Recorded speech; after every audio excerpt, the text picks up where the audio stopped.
Game changer அனைவருக்கும் வணக்கம். நான் உங்களுடைய காதல் ஜோதிடர் ஈஸ்வரன். இன்னைக்கு யாரை பற்றி பார்க்க போகிறோம் அப்படின்னு பார்த்தீங்கன்னா, ஒவ்வொரு ராசிக்காரங்களுக்கும் காதல் வாழ்க்கை எப்படி இருக்கும், அவங்களுடைய காதல் காதல் காதலாக இருக்க போதோ முதலாக மாறப்போதோ அப்படிங்கிறத பற்றின ஒரு விளக்கமான பதிவு தான்.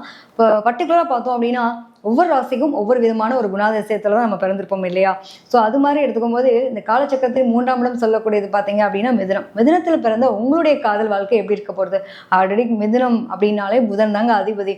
புதன்னா யாருங்க? நம்மளோட அப்படியே ஒரு காதல் அப்படிங்கிற ஒரு விஷயத்த நம்ம சொல்லியே ஆகணும்.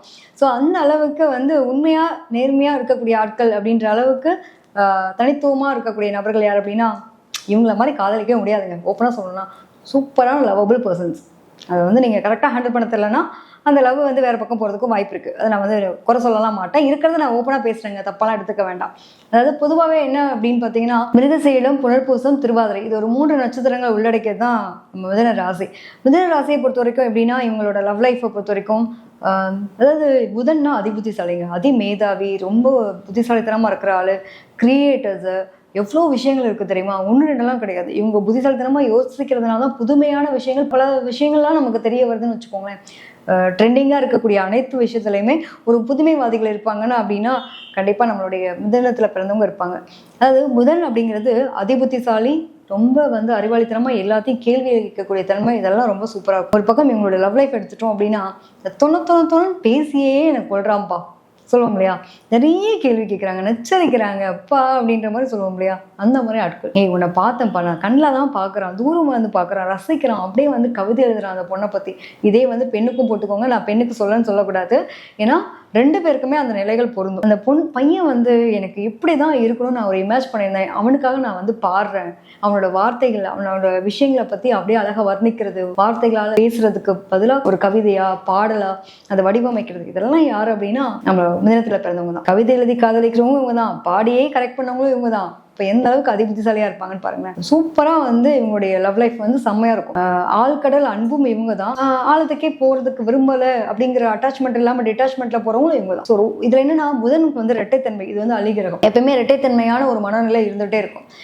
எந்த அளவுக்கு ஈர்க்கப்படுறாங்களோ அந்த அளவுக்கு விலகக்கூடிய தன்மையும் இருக்கும். ஸோ இவங்களுடைய காதல் காதலாக இருக்குமா மோதலாக இருக்குமா அப்படின்னு பார்த்தீங்கன்னா, ரொம்ப அட்டாச்மெண்ட்டு அப்படிங்கிறப்போ ரொம்ப நம்பி அவங்களுக்காக நிறைய டெடிகேட் பண்ணி தன்னோட படிப்பை கூட விட்டுட்டு காதலுக்காக காதலிக்காக ரொம்ப டைம் ஸ்பெண்ட் பண்ணுறது, இதெல்லாம் யார் அப்படின்னா இவங்க தான் இருக்க முடியும். நம்ம மிதுனத்தில் பிறந்த ஆணாக இருக்கட்டும் பெண்ணாக இருக்கட்டும். அதே மாதிரி பார்த்தீங்கன்னா கணக்கு எல்லாம் கரெக்டாக போடுவாங்க. ஏன்னா ராகுட நட்சத்திரம் இருக்குது, திருவாதிரைலாம் இருக்கு இல்லையா?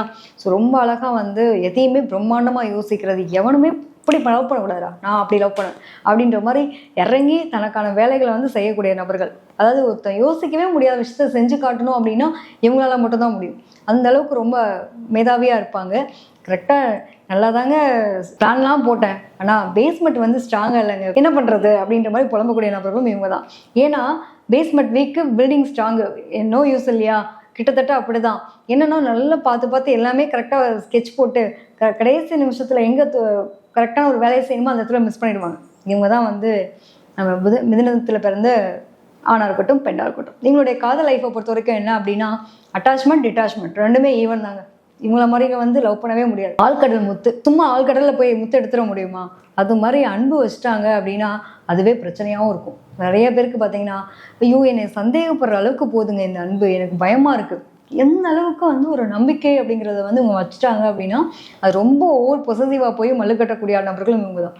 இது இவங்க இல்லைன்னா இன்னொருத்தவங்கப்பா அப்படிங்கிற மாதிரி கடந்து போகக்கூடிய நபர்களும் அவங்க தான்.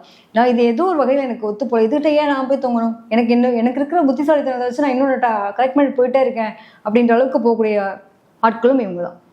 இது இல்லைன்னா இன்னொன்று அப்படின்ற மாதிரியான விஷயத்தில் தள்ளப்படக்கூடிய நேரம்னு ஒரு விஷயம் வராத வரைக்கும் இவங்கள மாதிரியான ஒரு நல்ல நிலைகள் இருக்காதுன்னு வச்சுக்கோங்களேன். பொதுவாகவே இயல்பாகவே இவங்க பார்த்தீங்க அப்படின்னா இவங்களுடைய பேச்சுக்கு மயங்காத ஆட்களே இருக்கவே முடியாது. இது என்னென்னா, ஒரு காதலிக்கிறாங்க 2 பேர், ஒரு ஆண் பெண் காதலிக்கிறாங்கன்னு வச்சுக்கோமே. இதில் என்னென்னா கரெக்டாக அந்த பெண்ணுக்கு என்ன ஆகும் அப்படின்னா, ஏன்னா இருக்கிறவன்லாம் இருக்கான், ஏன் இங்கே உங்ககிட்ட எல்லா பிள்ளைங்களும் உங்ககிட்ட அட்ரஸ் கேட்குதுங்க, ஏன் உனக்குன்னு வேற ஆளே இல்லையா அப்போ நீ என்னடா பண்ணுற?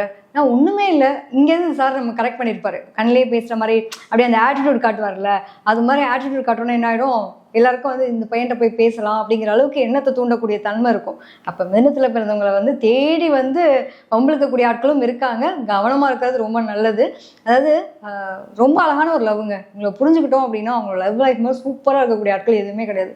என்னன்னா ஓவர் பொசசிவ் இருக்குங்க, பிரச்சனை இருக்கும். அதே மாதிரி வந்து பிடிக்கலன்னு முடிவு பண்ணிட்டாங்கன்னா தேவையில்லைன்னு கடந்து போகக்கூடிய நபர்களும் இவங்க தான். ஏன்னா இரட்டைத்தன்மையான ஒரு நிலை இருக்கும். எப்பவுமே அலிகிரகம் சொல்றதுனால இவங்களுக்குள்ள 2 விதமான நிலை இருந்துகிட்டே இருக்கும். அதாவது ரொம்ப இரக்கமான ஒரு அன்பான நிலையில் இருக்கக்கூடிய நபர்களும் இவங்க தான். அன்பு பாசத்துக்காக ஏங்கி அதுக்காக ஒன்லி கிவருங்க. ஒரே விஷயம் முடிவு பண்ணிக்கோங்க, நம்ம எதுக்கு ஒன்லி கிவர்ப்பா, நான் நிறைய வச்சிருக்கேன், நான் கொடுக்குறேன், யார்ட்டையும் நான் வாங்கணும்னு அவசியம் இல்லை. ஆனால் வாங்கணும்னு நீங்கள் ஏங்குனீங்க அப்படின்னா கண்டிப்பாக அதில் வந்து ஃபுல்ஃபில்லான ஒரு லவ் அப்படின்றது கிடைக்காது. ஸோ நம்ம கிவராகவே இருப்போமே, அந்த எக்ஸ்பெக்டேஷன் வரும்போது தான் இவங்க பிரச்சனையை சந்திப்பாங்க. அது வரைக்கும் பிரச்சனையே இருக்காது, சூப்பராக இருக்கும். உங்கள் லவ் லைஃப்பை பொறுத்த வரைக்கும் அப்படியே ஒரு ஸ்மூத்தாக கொண்டு போகும்.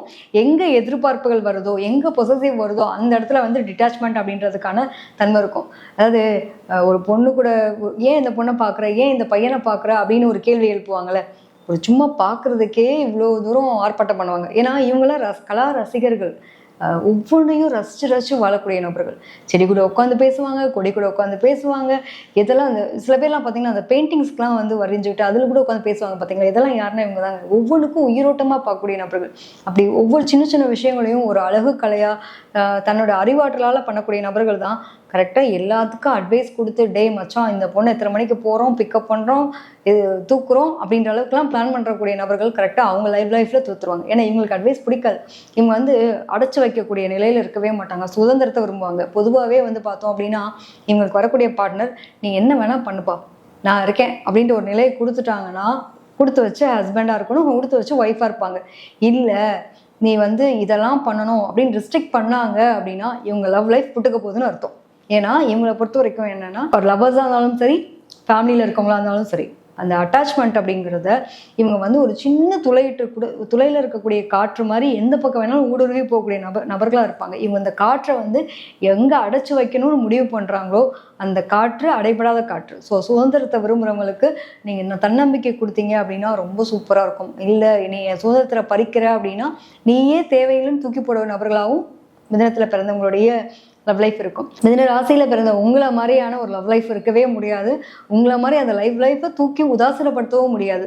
ஸோ அந்த 2 லைஃப்பையும் கரெக்டாக மேனேஜ் பண்ண தெரிஞ்சிச்சு அப்படின்னா உங்களை மாதிரி கொடுத்து வச்சு மேட் ஃபார் ஈச் அதர் கப்பலாக வாழவும் முடியாதுன்னு சொல்லலாம். ஸோ அதிகமாக படிக்கிற காலத்துலேயும் சரி, ஈர்க்கப்படக்கூடிய நிலை. அந்த பையன் நல்லா படித்தாங்க, எனக்கு அவனோட அவன் டாப்பராக இருந்தான், அதை பார்த்து தான் நான் ஈர்க்கப்பட்டேன். அந்த பொண்ணு பார்த்தீங்கன்னா ரொம்ப அறிவாளித்தனமாக பேசுவோம், எல்லா மேடைகளையும் ஏறி பேசுவோம், அவளை பார்த்து தான் நான் இம்ப்ரெஸ் ஆனேன். நிறைய பேர் சொல்லுவாங்க இல்லையா. ஸோ நிறைய பாடகர்கள் இதெல்லாம் உருவாகக்கூடிய ஆளாக இருக்கீங்க அப்படின்னா டெஃபினட்டாக இந்த மாதிரி ஒரு ஈர்க்கப்படக்கூடிய நிலை இருக்கும். படிக்கும்போதே ப்ரொபோசல் வந்து பல பேர் யாராக இருப்பாங்க அப்படின்னு பார்த்தீங்கன்னா கண்டிப்பாக மிதுனத்தில் பிறந்தவங்களுக்கு படிக்கும்போதே ப்ரொபோசல் வந்திருக்கும், படிக்கும்போதே ஒரு லவ் பிரேக்கப் ஆகிருக்கும், இதெல்லாம் உண்டுங்க. அதாவது ஈஸியாக ஈர்க்கப்படவும் உண்டு, ஈஸியாக விலகப்படக்கூடிய நிலையும் உண்டு. இது எத்தனை பேருக்கு நான் சொல்கிற விஷயங்கள் ஒத்து போகுது அப்படின்றத பாருங்கள். இன்னும் இல்லை மேம் எனக்கு இது வந்து ஒரு மாதிரியான டாபிக் இன்னும் பெஸ்ட்டாக நீங்கள் பண்ணுங்கள், இந்த மாதிரியான டாபிக் கொடுத்தீங்கன்னா நல்லாயிருக்கும் அப்படின்னு நீங்கள் நினச்சிங்க அப்படின்னா உங்களுடைய என்ன பேசலாம் அப்படிங்கிற டாபிக் நீங்களே கமெண்ட்டில் போடுங்க. நான் சொல்லக்கூடிய விஷயங்கள் எந்த அளவுக்கு உங்களுக்கு ஒத்து போகுது அப்படிங்கிறதையும் கமெண்ட்டில் போடுங்க. இல்லை மேம் எனக்கு வந்து தனிப்பட்ட முறையில் என்னோட ஜாதகத்தை மட்டும் நான் அனலைஸ் பண்ணணும் அப்படின்னு நினச்சிங்கன்னா கீழ்கண்ட நம்பருக்கு தொடர்பு கொள்ளுங்கள். நன்றி, வணக்கம்.